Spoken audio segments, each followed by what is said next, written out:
Bonjour à tous et bienvenue sur boursicoté.com pour cette nouvelle analyse technique du CAC 40 en clôture avec une séance qui finalement se termine un petit peu sur le même signal que ce que nous avons eu ce matin, puisqu'après une ouverture sur un gap haussier, on a confirmé ici le mouvement avec donc une poursuite de la hausse donc qui s'est fait d'une manière très graduelle, et au final le CAC 40 qui clôture à 4346.14 regagne 4,61% par rapport à la clôture de vendredi. Donc nous sommes sur un mouvement de reprise qui techniquement est assez intéressant, puisqu'il commence à nous apporter des éléments qui peuvent nous faire croire ici à une poursuite du mouvement haussier, même si, comme nous allons le voir, tout ne semble pas gagné. Du point de vue des indicateurs techniques, nous avons une configuration qui repasse à une dynamique haussière, notamment ici au niveau des histogrammes du MACD qui recommence à évoluer d'une manière positive. Le RSI, quant à lui, est en train de se neutraliser. On était ici sur une dynamique de sortie de la zone de survente, mais qui se neutralise ici autour des 40 points. Alors, les volumes sont inférieurs à la moyenne, mais ils sont supérieurs à ce qu'ils étaient lors ici de cette séance de baisse et normalement lors de la fin de ce mouvement. Donc l'ouverture ici de ce gap et ce mouvement haussier est assez intéressant dans le sens où par la variation des volumes on peut croire à une certaine conviction. Ensuite, il y a d'autres éléments à analyser et notamment les gaps. Alors les gaps, ils sont assez intéressants. On va essayer d'agrandir un petit peu le graphique, voilà, pour gagner en lisibilité. Et donc les gaps, ils sont intéressants parce que on en a eu plusieurs ici sur cette phase. Donc on avait tenté de combler des gaps ici baissiers donc qui étaient apparus lors de la précédente phase de baisse qui était ici assez volatile. Donc on en a de nombreux sur cette phase de baisse. Alors on en a comblé ici, on a comblé celui-ci, et c'est ce deuxième gap ici qui reste pour l'instant comblé que partiellement, puisque ce point haut ici n'est pas parvenu à franchir la zone des 4570, et donc on a ici qu'un comblement partiel. Donc on voit ici que ce gap baissier reste résistance par rapport au cours. Et puis on avait eu ici des gaps qui avaient été comblés, qui ont tous été comblés d'une manière haussière. Et puis lorsque l'on était reparti à la baisse, ici on avait eu ce petit gap qui était apparu. On était ici sur une tentative de cassure de la résistance oblique qui définit donc la dynamique actuelle. Et puis on avait eu ce gap baissier ici qui était venu toucher un petit peu les espoirs justement de cette cassure. Et ce que nous avons aujourd'hui, c'est assez intéressant puisque on marque un gap donc qui est haussier, alors qui entre parenthèses nous donne une configuration de gap de rupture, car il permet ce gap de sortir et donc de casser à la hausse cette résistance oblique sur laquelle je vais revenir.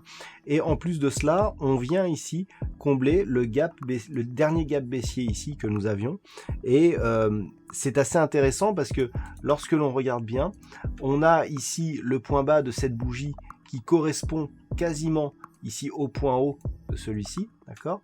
Et le fait d'avoir ici un comblement mais total, c'est-à-dire on ouvre un gap par rapport à la dernière bougie, mais on vient combler ici ce gap qui était apparu au début du mois d'avril.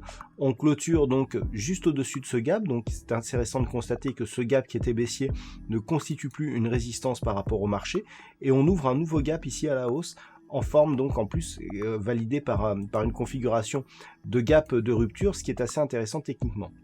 Alors par contre, par rapport au fait que l'on ait un gap de rupture, on manque un petit peu de conviction, mais on avait tellement de volatilité auparavant que la volatilité actuelle peut sembler faible.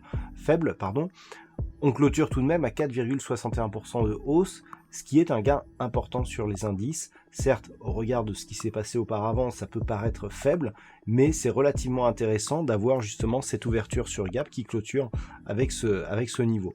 Donc c'est à prendre en considération. Au niveau des volumes, on est revenu sur des volumes assez classiques entre guillemets par rapport à des séances telles qu'elles étaient avant l'apparition donc du coronavirus.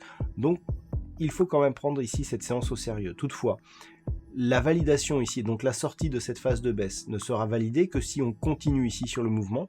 Et la continuité du mouvement ici, elle sera validée sur une rupture des 4570 points. Lorsque l'on regarde bien, qu'est-ce que nous avons? Nous avons ici désormais presque nos 3 points significatifs, avec ici 1 point, 2 points, 3 points. On est très très proche ici sur cette bougie et sur celle-ci. Et donc ce que nous avons, c'est désormais une dynamique qui est en train de s'inscrire à la hausse, puisque nous avons ici des points hauts significatifs, donc entre ces deux points bas, nous avons ici un point haut significatif et ici un point haut significatif, puisqu'il se situe donc entre ces deux contacts, donc des points hauts haussiers, des points bas qui sont haussiers aussi. Et maintenant que l'on commence ici à marquer cette dynamique, eh bien il va falloir surveiller tout simplement que ce support oblique en vert ici ne soit pas cassé. Et pour totalement valider la dynamique, désormais il faut marquer un nouveau plus haut significatif par rapport à celui-ci et donc venir ici casser la zone des 4570 points et potentiellement poursuivre ici le mouvement. Je vous rappellerai que sur cette zone, on a donc le retracement à 50% de l'intégralité ici de la phase baissière, sur laquelle voilà, je vais revenir. Donc cette dynamique ici, on est sur un 50% à 4570 points. Et le fait de revenir dans cette zone validerait donc la poursuite de la phase de consolidation. Donc c'est très technique ce qui se passe en ce moment, d'où un petit peu je dirais, la longueur non habituelle de cette analyse. Mais il y a énormément d'éléments techniques, encore je ne peux pas tous vous les présenter, qui permettent effectivement d'espérer à une possible poursuite ici de ce mouvement. Donc les niveaux qu'il faudra,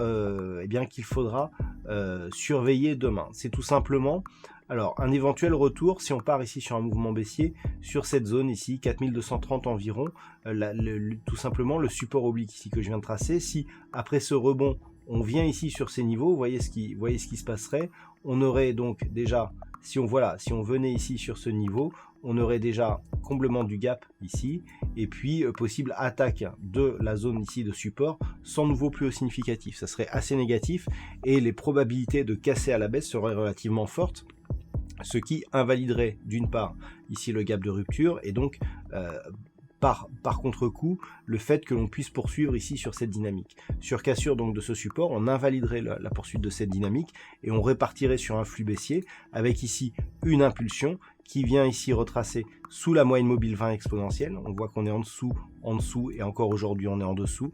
Et donc à partir de cela, si on recasse ici, que l'on revient ici sur 4040 points, on casserait ce point bas et eh bien on aurait de grandes probabilités ici de casser et de poursuivre le mouvement. Par contre, tant que l'on reste désormais au-dessus de cette zone, donc des environ 4420, si on poursuit ici la première zone d'attaque, ce qui sera intéressante, ça sera ici cette zone de moyenne mobile 20 exponentielle qui sera aux alentours entre 4410 4415 points demain. Donc premier test ici, deuxième test, donc ça c'est demain ou les prochains jours, la zone ici des 4570 points.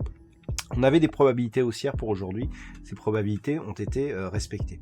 Voilà donc ce que l'on peut dire sur cette analyse technique du CAC 40 en clôture. D'un point de vue statistique, alors on a une configuration qui est très particulière, puisque nous avons donc ce fameux gap haussier, mais avec des indicateurs ici qui sont baissiers pour certains, avec notamment une baisse des volumes, et donc cela ne nous permet pas de valider une statistique fiable pour ce soir.